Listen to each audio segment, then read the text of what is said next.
The Korean government is putting out some really rock solid numbers, okay? So I know people in public health, working in public health in Korea. I know people in the government in Korea. I mean, they're very accurate numbers, okay?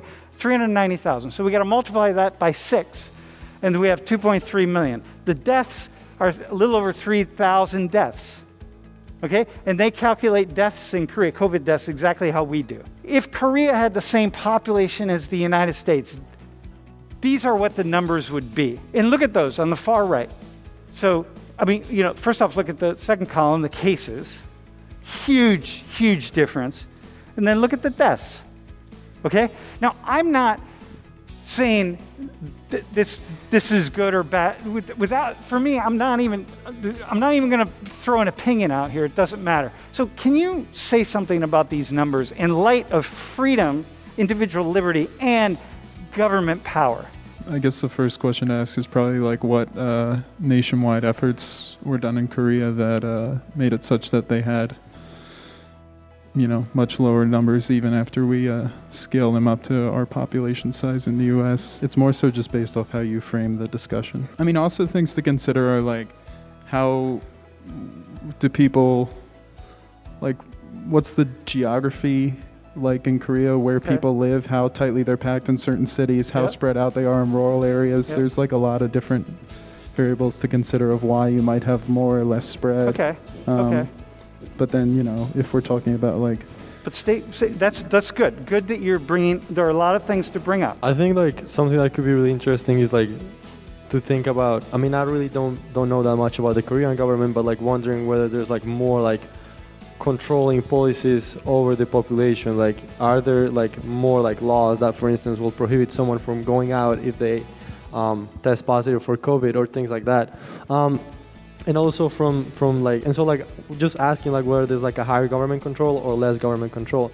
And I think it will be really interesting, for instance, again, I don't know what the answer is for Korea, but like if there was less government control in Korea, maybe what has been driving these factors could also be individual decisions. Maybe there's like a cultural, like there's a big cultural difference, and so people have a higher personal responsibility, and without the need of control, maybe through cultural changes, people have been making maybe the decisions to stay at home or things like that that have also been driving this. Okay, let's go off on that for a second. So Korea is very similar to China, and you heard your classmates the other day talking about China.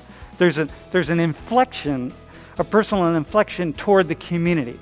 Just like people in Korea are much more likely to wear a mask to protect other people. Like you put your mask on, it's more likely that as you're putting it on, you're thinking, I might have COVID, I want to protect somebody else.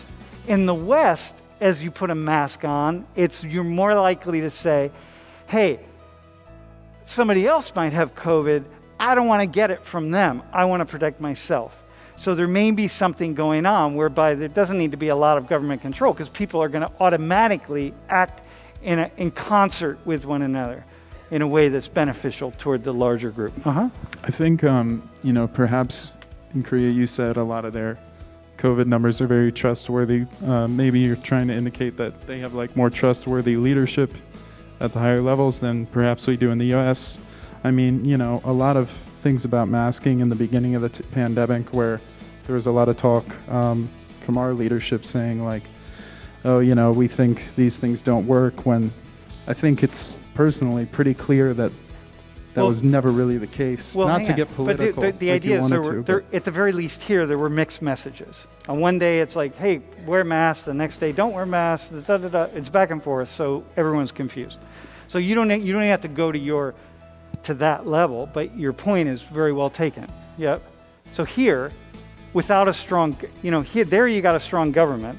There you've got a belief in science. Korean people are highly educated in the world of science. So you, as a physics math major, bro, you would appreciate that, right? You would fit in well. Believe that the scientific the leaders of society, of Korean society, root more of their ideas and their policies and so on in science.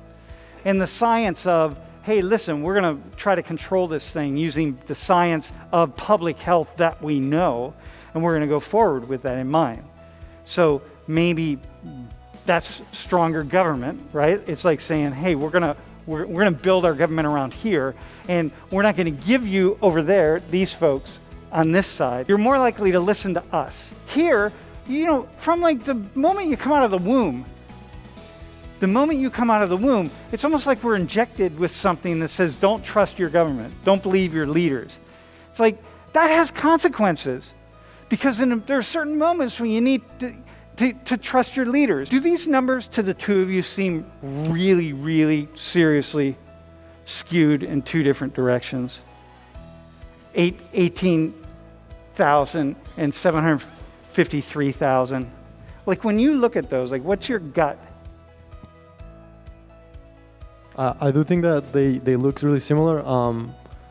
Again, just like by the first impression that they give, like the fact that once is like the difference between of them is like, it's really just like really hard to compare. And like if you start thinking like, for instance, like maybe the economic situation in which like the lives of like that each person is going through, like the fact that there's like I don't even know how to do that math in my head, but like it seems like there's like what, like at least 5 times 4, like at least 20 times more as many cases, and like I don't know, I just think that's really large. Like that's a lot, like to have it there, like and that it can just be the responsibility of the government and the policies that they're taking, or the responsibility of the individuals. This is part of the origin of the United States.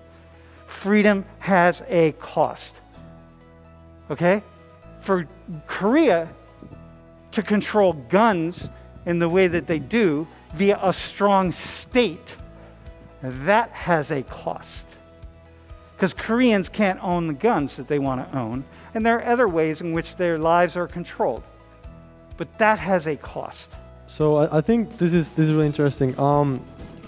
Like if you think about it, like this is obviously the perspective of the price that like you have to pay in the United States to have a gun, but like also if you think about it, there's some benefits to it, right? Like the fact that you can have a gun, like is definitely something that is going to bring you more security. So again, like I like that you mentioned these are things that are like more facilitated here. So like for instance, it's easier for you to like prevent a robbery, right? You could think about that. Of course, you would have to look at the data and see like how many robberies have been prevented because of the use of personal weapons, for instance.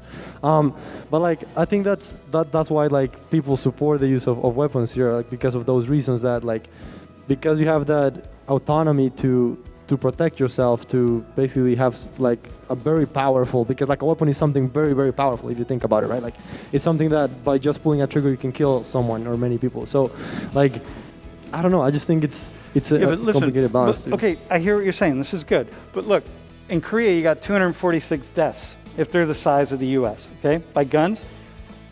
You don't need to protect yourself. Like, what are you protecting yourself from? Nobody has guns. Like, what's the point?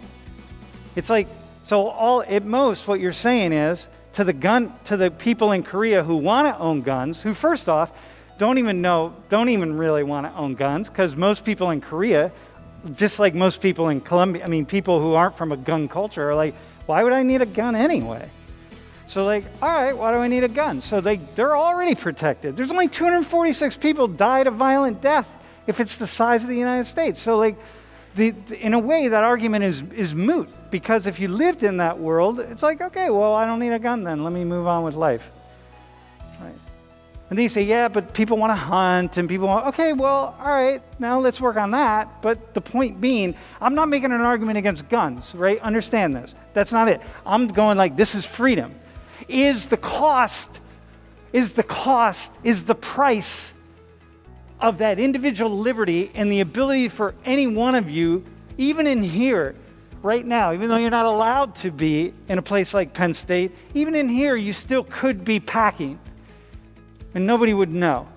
Is the price of that worth it? Is the question. Or is it worth having a stronger state who says, no, you know what, we're going to own the guns, we're going to have them, and you're not going to have them. And you could be like, I'm not sure that's worth it. And these are different cultures, different worlds, different ways of seeing the world. I don't know. I mean, personally, I kind of like to flirt with anarchy. So, like,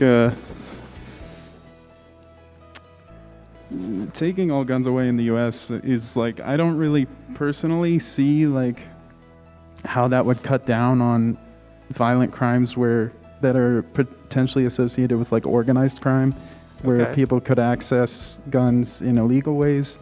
I don't think, we should have like no restrictions on guns. But they do. But listen, but they figured it out. Who's they? Koreans have figured it out. Yeah, well, sure, I guess. It's a I very mean- different culture. No, I got you. But Yeah. you know and what we I have mean, right? baked into like, our founding and Yeah, I got whatever you. that, we're all big on guns and we have more guns than people and Yeah, all all that. that kind of stuff. Yep. And so we're backing in this way, but the issue is we got to find this balance. And the question is the price? Is it worth the price? Yeah, I'm not exactly sure, like a lot of people who say like, oh, we have guns in the U.S. to prevent from government tyranny is like kind of silly when, our military is like pretty well armed. I think practically the purpose of having a gun would be more effectively used in like case of